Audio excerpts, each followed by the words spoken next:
আমাদের দেহে যে সেলের মধ্যে যে ডিএনএ থাকে, ডাইঅক্সিরিবোনিউক্লিক অ্যাসিড, এটা দিয়ে আমাদের ফিচারগুলো ডিফাইন হয়।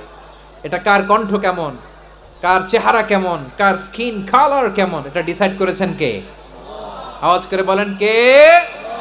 সে আল্লাহ বলছেন, হুয়াল্লাযী ইউসাউবিরুকুম ফিল আরহামি কাইফা ইয়াশা লা ইলাহা ইল্লা হুয়াল আজিজুল হাকীম।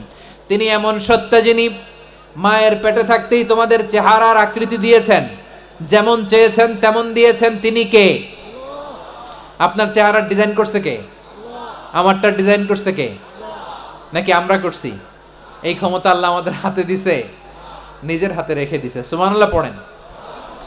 আবার সূরা ইনফিতার আল্লাহ বলছেন, আল্লাযী খালাকাকা ফাসাওয়াকা ফাআদালাকা ফি আইয়ি সূরাতিন মা শাআ রাক্কাবাক। তিনি এমন সত্তা যিনি তোমাদের সৃষ্টি করেছেন, এই সৃষ্টিকে সুবিন্যস্ত করেছেন, সুষম করেছেন, যেমন চেয়েছেন তেমন আকৃতিতে তোমাদেরকে তিনি দুনিয়ায় পাঠিয়েছেন। সুবহানাল্লাহ। তাহলে আকৃতি দান করেন কে? আল্লাহর এই নামটা হচ্ছে আল মুসাউবির, মানে আকৃতি দানকারী। প্রিয় ভাইয়েরা, আকৃতি দেওয়া আমাদের কাজ না, আকৃতি দেন আল্লাহ। এজন্য কারো আকৃতি নিয়ে কখনো বাজে মন্তব্য করা যাবে। আমার বড়ুয়াখালীর ভাইয়েরা আওয়াজ করে আমার সাথে বলুন, কারো আকৃতি নিয়ে বাজে মন্তব্য করবেন? কমেন্টে সরাসরি কাউরে বলবেন তুই লম্বুর ঘরের লম্বু, তুই মোটুর ঘরের মোটু, তুই চিকনার ঘরের চিকনা, তোর নাক চ্যাপটা, তুই খাটো, তুই এইটা সেইটা বলবেন? কথা কয় না, বলবেন? কারো আকৃতি নিয়ে ব্যঙ্গ করা যাবে? এটার ইংরেজিতে বলে বডি শেমিং। কি বলে? Body shaming. এটা হারাম। আমার কলিজার টুকরা বারুয়াখালীর নবাবগঞ্জের যুবক ভাইয়েরা, খবরদার, কোশ্চিনকালেও আমরা কারো দেহের আকৃতি নিয়ে, বডি শেপ নিয়ে মন্দ কথা, বাজে কমেন্টস করব।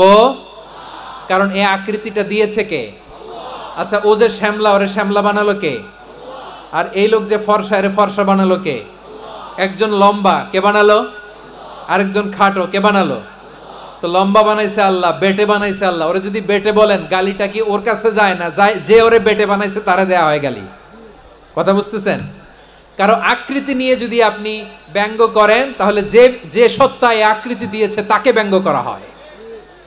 কেউ খাটো হওয়ার জন্য ওরে যদি আপনি খাটু বলেন, ওকে বলেন নাই, যে সত্তা তাকে খাটো বানিয়েছে তাকে বলেছেন আপনি।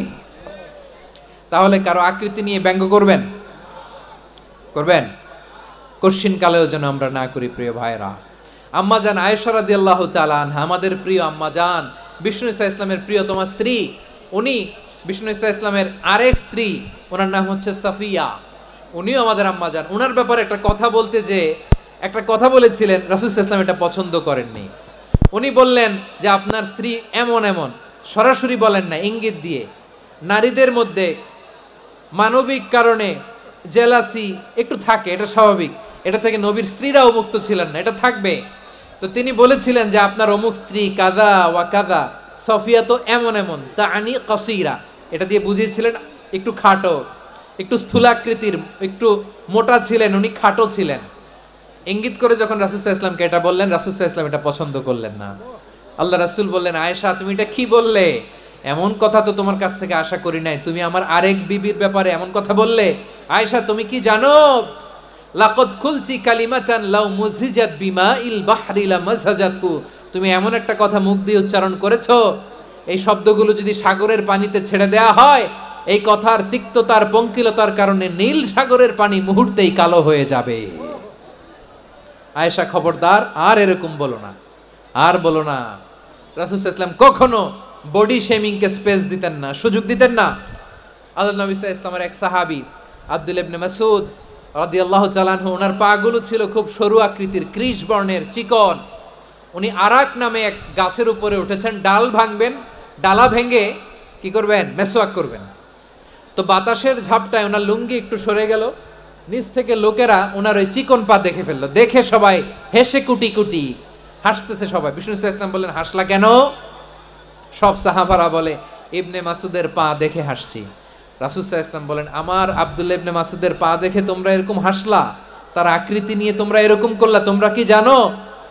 ওয়াল্লাযী নাফসি বিয়াদিহি, সেই সত্তার শপথ যার হাতে আমার আত্মা, লাহুমা আসকালু ফিল মিজানি মিন উহুদ, আমার ইবনে মাসউদের পা দুইটা যদি মিজানের পাল্লায় কিয়ামতের দিন উঠিয়ে দেওয়া হয়, উহুদ পাহাড়ের চেয়ে বেশি ভারী হয়ে যাবে।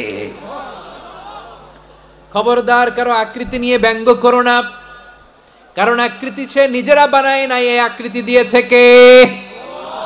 ও ভাই, আমার আকৃতি কেমন হবে এটা ফিক্স করার দায়িত্ব যদি আল্লাহ আমাকে দিত, আমি কি করতাম বলেন তো দেখি, উত্তর দেন। হ্যাঁ, সুন্দর করে নিজেকে সুশোভিত করে, শুভ্র ফর্সা, ড্যাশিং, ফ্যাসিনেটিং, স্মার্ট করে নিজেকে তৈরি করতাম, ঠিক কিনা? কোন নারীকে যদি তার চেহারা, রং, গড়ন, অবয়ব, দেহাবয়ব, আকৃতি, শেপ কেমন হবে এটা ফিক্স করার দায়িত্ব যদি আল্লাহ তাকেই দিয়ে দিতেন, সে নিজেকে সবচেয়ে সুন্দরী, সবচেয়ে রূপবতী করে তৈরি করতো, ঠিক কিনা? তো এটা আল্লাহ তাআলা দেন নাই, এটা পরীক্ষা হিসেবে রেখে দিয়েছেন। আল্লাহ কাউকে ফর্সা বানিয়েছেন, এটা তার জন্য পরীক্ষা। কাউকে আল্লাহ শ্যামবর্ণের বানিয়েছেন, এটা তার জন্য পরীক্ষা। কাউকে আল্লাহ নারী বানিয়েছেন, এটা পরীক্ষা। কাউকে পুরুষ বানিয়েছেন, এটাও পরীক্ষা। চিল্লায় বলেন আল্লাহু আকবার। সে আল্লাহ বললেন, গোলাম আমি হলাম মুসাওয়ির, আকৃতি দানকারী, the fashioner, the shaper, the designer. এজন্য কারো চেহারা নিয়ে আজকে থেকে আমরা আর কোনো বাজে মন্তব্য করব মনে থাকবে। আমার মায়েরা, বোনেরা, মহিলা প্যান্ডেলে যারা শুনেছেন, আপনারাও আপনার কোনো বোনকে কখনো তার চেহারা নিয়ে, আকৃতি নিয়ে কটু কথা বলতে পারবেন? আল্লাহ আমাদেরকে যাকে যেরকম বানিয়েছে এতেই আমরা হ্যাপি, ঠিক কিনা? অন্যেরটাও বলতে পারবেন না, নিজেরটাও পারবেন না। আয় রে আমি এত কালা কেন, আয় রে আমি এত খাটো কেন, আয় রে আমি এত, এগুলো বলা যাবে?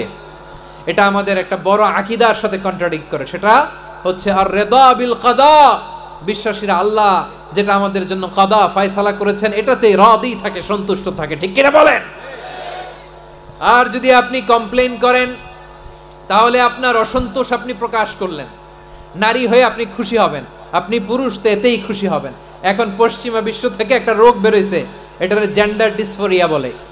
নারী হয়ে সে খুশি না, সে পুরুষ হতে চায়, এরকম আছে না নাই? পুরুষ, দিব্যি পুরুষ, সুস্থ পুরুষ, পুরুষ হয়ে হ্যাপি না, সে নারী হতে চায়। শরীফ হতে শরীফার গল্প আপনারা শোনেন নাই? এগুলোর সাথে ইসলামের কোনো সম্পর্ক? তাহলে আমাদের আকৃতি দেয় কে? চিল্লায় বলেন। আমার শেপ কিরকম, নিজের শেপ নিয়ে কমপ্লেন করবেন? অন্যের বডি শেপ নিয়ে আর কোনোদিন বডি শেমিং করবেন? যদি করেন, গালিটা কি তাকে দেয়া হলো নাকি আমার রবকে দেয়া হলো? এরপর আল্লাহ বললেন লাহুল আসমাউল হুসনা, 14টা 13টা বলে ফেলছে আরেকটা। আল্লাহর এরকম অনেক সুন্দর সুন্দর নাম আছে। ইউসাব্বিহু লাহু মা ফিস সামাওয়াতি ওয়াল আরদি ওয়া হুয়াল আজিজুল হাকীম। আকাশ জমিনে যা কিছু আছে সব কিছু তাসবিহ পড়ে একজনের, তিনি কে? সাব্বাহা লিল্লাহি মা ফিস সামাওয়াতি ওয়াল আরদি ওয়া হুয়াল আজিজুল হাকীম। আকাশে জমিনে যেখানেই যেটা থাক না, তাসবিহ পড়ে কার? জিকির করে কার? কিন্তু এই জিকিরের ভাষা আমরা বুঝি না। আপনারা কি জানেন এই যে মাউন্ট এভারেস্ট, এটাও জিকির করে কার? আমাদের বান্দরবানের যে চিম্বুক পাহাড়, জিকির করে কার? আমাদের ময়মনসিংহের গারো পাহাড়, জিকির করে কার? এই যে বারুয়াখালীর বিশাল বিশাল গাছগুলো, বৃক্ষরাজি, এগুলো জিকির করে কার? সাগরের অতল গহ্বরে মৎস্যকুল, জিকির করে কার? আকাশে ভেসে বেড়ানো পাখিগুলো, জিকির করে কার? পাখিরা যায় উড়ে যায় আকাশের ওই নীলিমায়, নদীরা যায় ছুটে যায় সাগরের ওই মোহনায়। পাখ পাখালি আর সাগর নদী, পাখ পাখালি আর সাগর নদী, কার গুণগান গায়। আল্লাহু আল্লাহ আল্লাহু আল্লাহ, আল্লাহর গুণগান গায়। সবাই পড়েন আল্লাহু আল্লাহ আল্লাহু আল্লাহ, আল্লাহর গুণগান গায়। সুবহানাল্লাহ পড়েন। চোখে আমরা যা দেখি সব গুণগান গায় কার?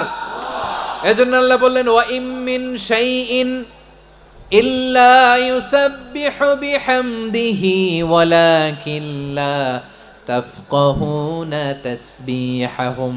নবমণ্ডল ভূমণ্ডল আকাশে কিংবা জমিনে যেখানেই যেটা থাক না সব আল্লাহর তাসবিহ পড়ে, কিন্তু সে তাসবির ভাষা তোমরা বোঝো না, ঠিক কি না? তাদেরও তাসবির ভাষা আছে, পাখিগুলো তাদের ভাষায় আল্লাহর জিকির করে, পাহাড় তাদের ভাষায় আল্লাহর জিকির করে, সাগরগুলো জলোচ্ছ্বাসে ঢেউয়ের তালে তালে আল্লাহর জিকির করে। সুবহানাল্লাহ পড়েন। সে আল্লাহ বললেন ইউসাব্বিহু লাহু মা ফিস সামাওয়াতি ওয়াল আরদি, আকাশে যা আছে তাও আল্লাহর তাসবিহ পড়ে, জমিনে যা আছে তাও আল্লাহর তাসবিহ পড়ে। ওয়া হুয়াল আজিজুল হাকীম, তিনি হলেন আজিজ, মহাপরাক্রমশালী, প্রজ্ঞাময়। আল আজিজ এই ব্যাখ্যা আগে করেছি। আল হাকিম সর্বশেষ 14 নাম্বার আল্লাহ তাআলার গুণবাচক নামটি হচ্ছে আল হাকিম। আর হাকিম মানে হচ্ছে প্রজ্ঞাময়, the wise, the all wise.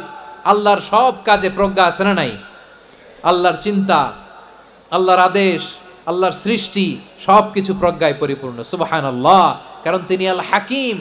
আরবিতে বলে ফি'লুল হাকিমি লা ইয়াখলু আনিল হিকমা, হাকিমের কোনো কাজ হিকমত থেকে শূন্য নয়। আল্লাহ যাই বলে এর মধ্যে হিকমত আছে না নাই? আল্লাহর এই কোরআনের ভেতরেও হিকমত আছে না নাই? আল্লাহর কালামের প্রতিটি বাণী, প্রতিটি বাক্য, প্রতিটি শব্দের ভেতরে প্রজ্ঞা লুকিয়ে রেখেছে কে? আল্লাহর সৃষ্টির ভেতরেও প্রজ্ঞা আছে না নাই? অনেক কিছু আল্লাহ তৈরি করেছে, আমাদের মাথায় প্রশ্ন জাগে, হায় হায় এটা কেন আল্লাহ তৈরি করলো? এটার ভেতরেও রহস্য আছে না নাই? এজন্য বিশ্বাসীরা বলে রাব্বানা মা খালাকতা হাযা বাতিলান সুবহানাকা ফাকিনা আযাবান নার। ও আমাদের রব, এই জমিনে যা আমরা দেখি কোনো কিছুই তুমি এমনি এমনি সৃষ্টি করো নাই, তুমি আগুনের শাস্তি থেকে আমাদেরকে বাঁচাও, পড়ে না আমিন। সব কিছুর মধ্যে হিকমা আছে, এই কোরআনেও হিকমা আছে। আল্লাহ বলছেন ইয়াসিন ওয়াল কোরআনিল হাকিম, প্রজ্ঞাময়, বিজ্ঞানময় কোরআনের শপথ। আল্লাহর সব কাজের ভেতরে হিকমা, প্রজ্ঞা আছে না নাই? সে আল্লাহ বললেন গোলাম, সূরা হাশরের শেষ 3 আয়াতের ভেতরে আমি আল্লাহর 14টি গুণবাচক নাম উল্লেখ করে দিয়েছি। যখন জপতে মন চাইবে এই নামগুলো দিয়ে জপবি, যখন ফরিয়াদ করবি আমার এই নামগুলো দিয়ে আমি আল্লাহর কাছে ফরিয়াদ করবি। ঠিক কিনা বলেন? রাজি আছেন? এই যে আর রহমান, আর রাহিম, আল কুদ্দুস, আস সালাম, আল জব্বার, আল আজিজ, আল হাকিম, এই নামগুলো ধরে ধরে আল্লাহরে ডাকতে রাজি আছেন? খেয়াল করবেন প্রিয় ভাইরা, দোয়া কবুলের কিছু শর্ত আছে। এর মধ্যে একটা শর্ত হচ্ছে আল্লাহর সুন্দর সুন্দর নামগুলো ধরে ধরে আল্লাহকে ডাকা, তাহলে ওই দোয়াগুলো আল্লাহ তাআলা কবুল করে।